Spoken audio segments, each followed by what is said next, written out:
I'm Georgia Raisman. This is the Monday Scoop, and I'm here this morning with Carmine Minardi. Carmine is a very well-known New York hairstylist and colorist. Since the 1980s, he's had an extraordinarily successful salon in Manhattan on Madison Avenue, where he has been dealing with and helping all sorts of celebrities and world figures with a certain amount of discretion, but a tremendous amount of talent, both in color and in cut. So today we're going to talk, since we're talking about people over age 55, Carmine, tell me, what do you generally advise your 55-year-old clients? And I know that covers a huge gamut of people.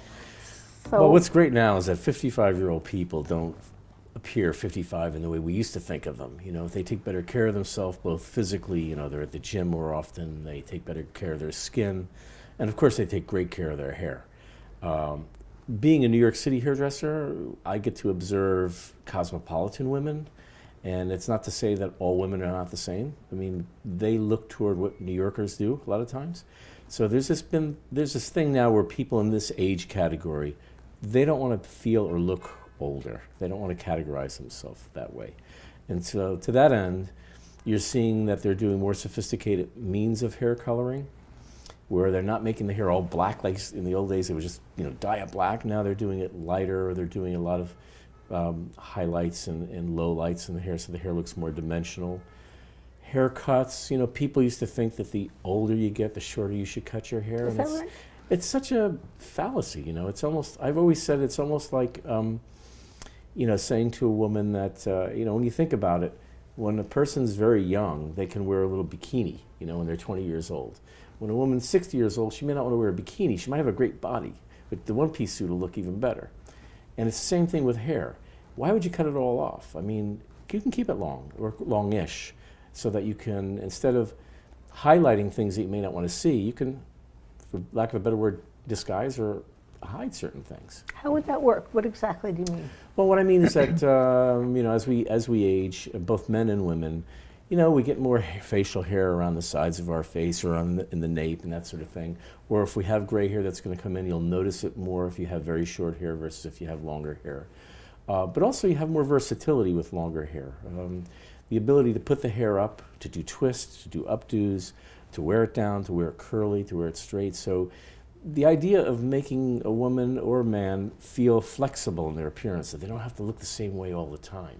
You know, when my dad did hair 40, 50 years ago, there was like one look that person wore all the time. It doesn't have to be that way anymore. I'm a one-look person, so but that's because that look works so well for me. So but that's okay. I mean, look at Anna Wintour, who's had the same right. haircut for umpteen years, but Anna, you know, she's just a stunner.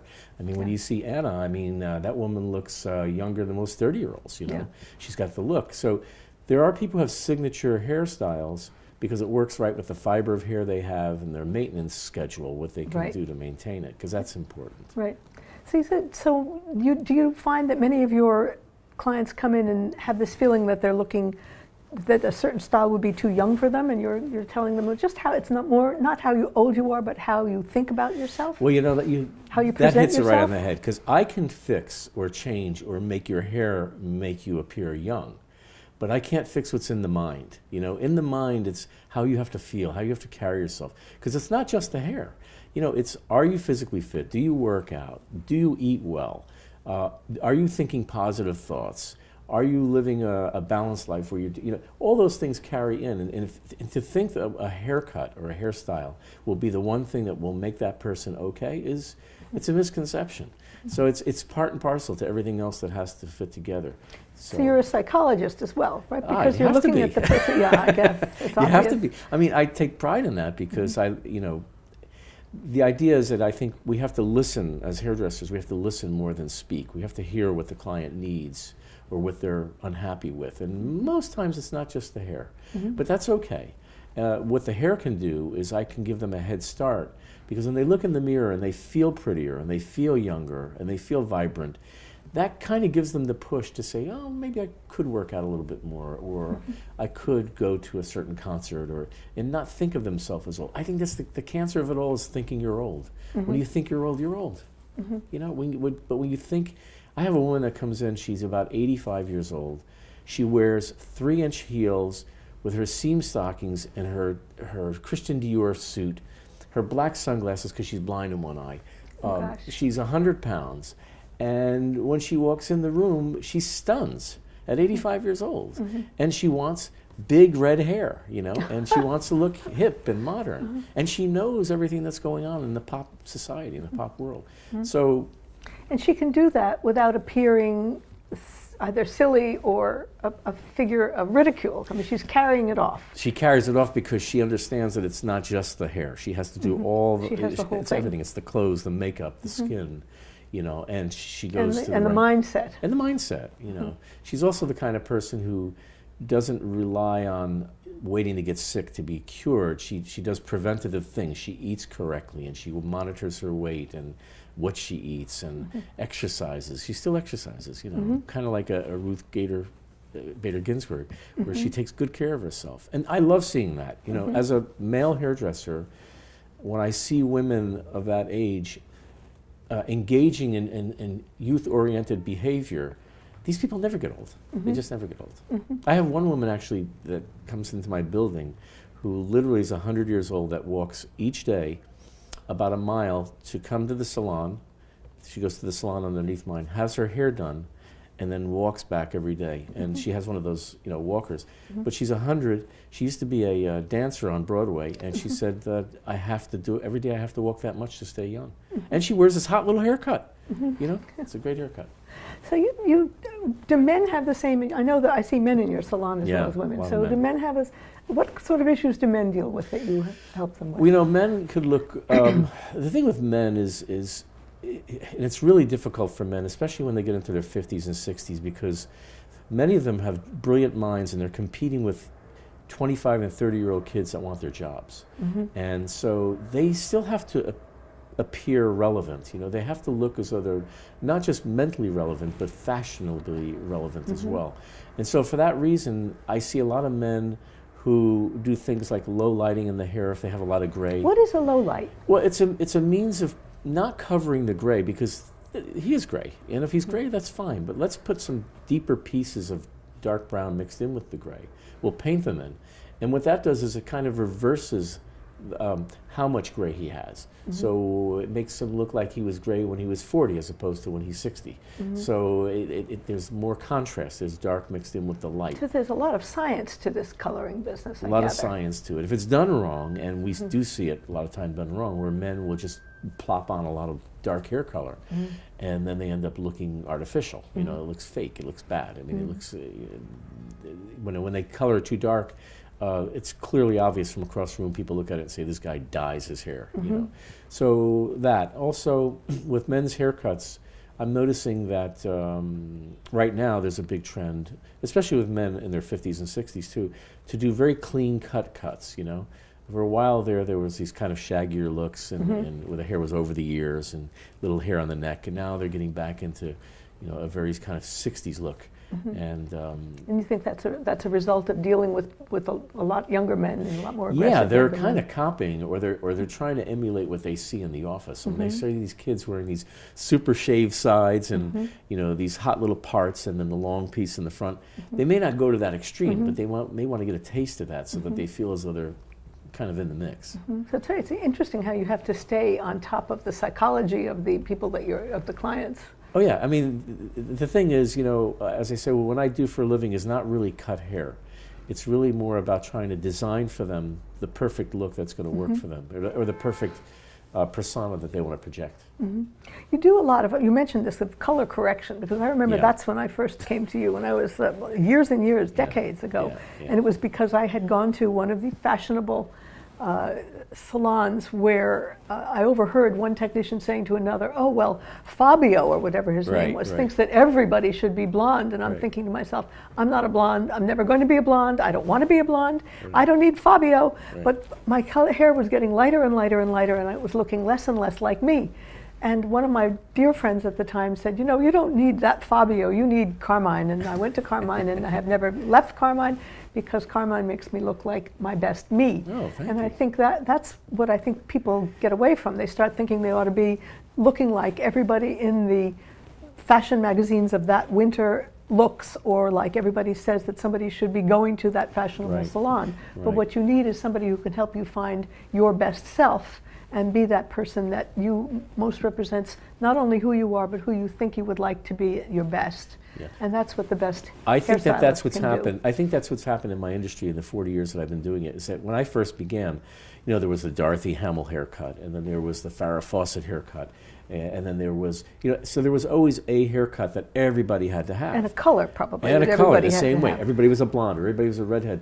And you know, the beautiful thing about what's happened in the last, say, 20 years, across the board for all ages, but it's more powerful for people in our age category, is instead of just doing what the thing is now, it's about what's the best thing for that person, for the fiber of hair, for that person's features, for the way that person dresses, whether it's styling and or color. And as a professional, I enjoy it more because, you know, you feel as though you're doing individual, more bespoke work on people, as opposed to, you know, for lack of a better word, a McDonald's sort of thing where I'll have the A, B, or C. You know, no. You never did the A, B, or Never C did anyway. that. Never did that. But so No, now never it's took like interest it's like in the industry is catching up with your with your approach.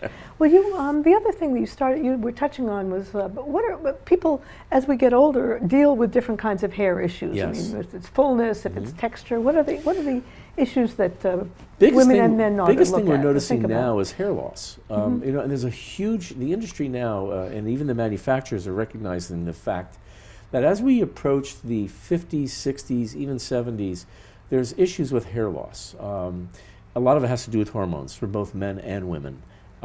Some of it has to do with something genetic sometimes, but what we're discovering now is there are certain blockers that actually block the hair follicular canal.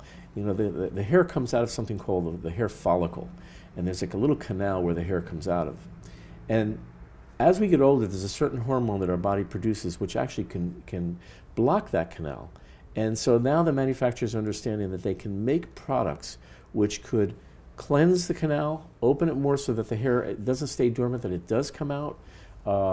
Companies like, you know, these things like Rogaine, for instance, was one of the first pioneers of this. Right. Well, they're now realizing that not only that product, but other things can be done to prevent that from happening. So that's a big issue right now. There's a lot of people who are complaining about, my God, I brush my hair and there's hair on my comb, or it's in the sink. Right. And they notice that more when they're in their 50s, 60s, and 70s. Some women will choose to do hormone replacement therapy upon the recommendation of their doctor for other reasons.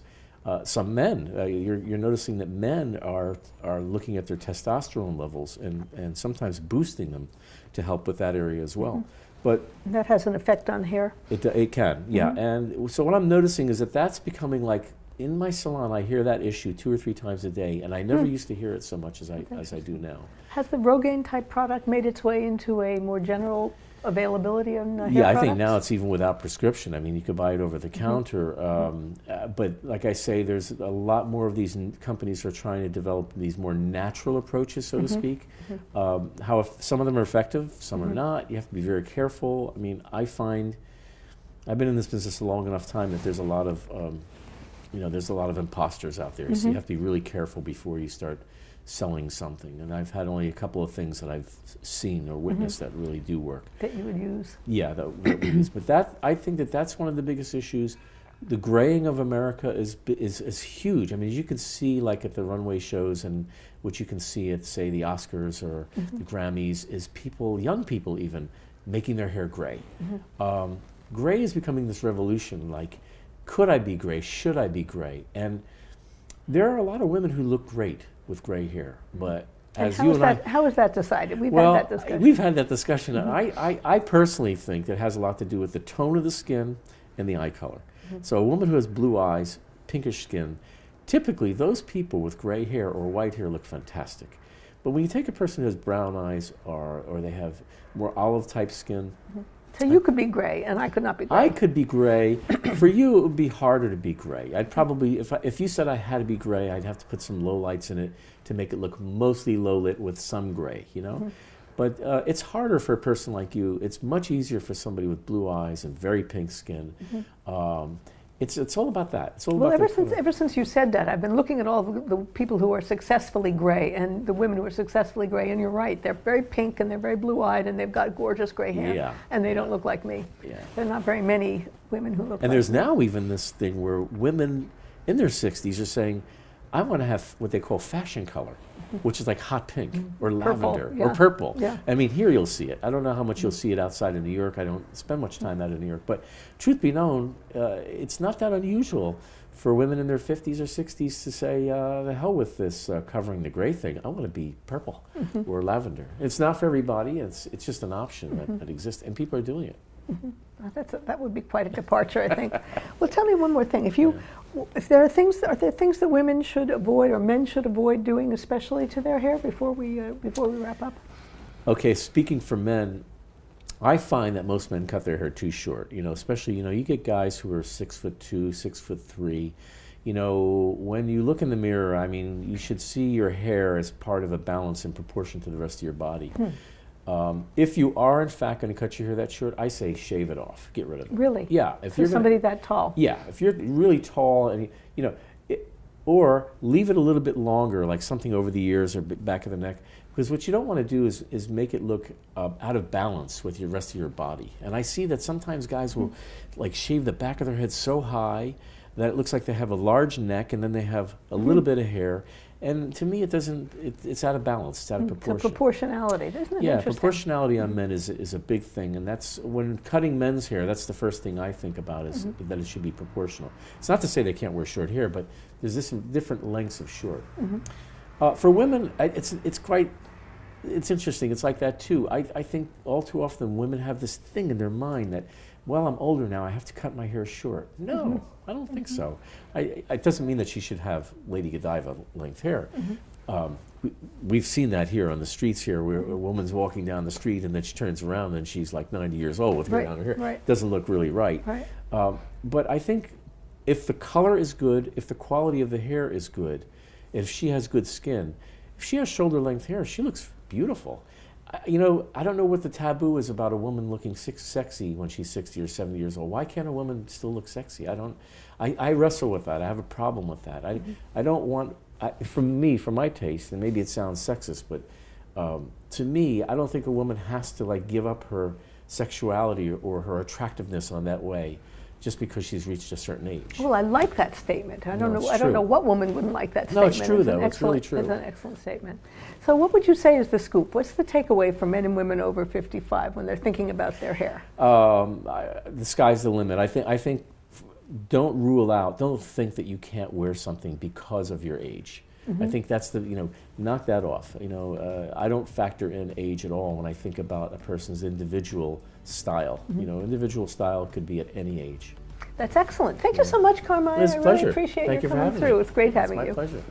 Thank you for joining me today. Next week on the Monday Scoop, I'll be talking with Edward Jakowski, exercise author and guru, who will tell us a little bit about how we can make exercise part of our healthy lives as we get older. See you then.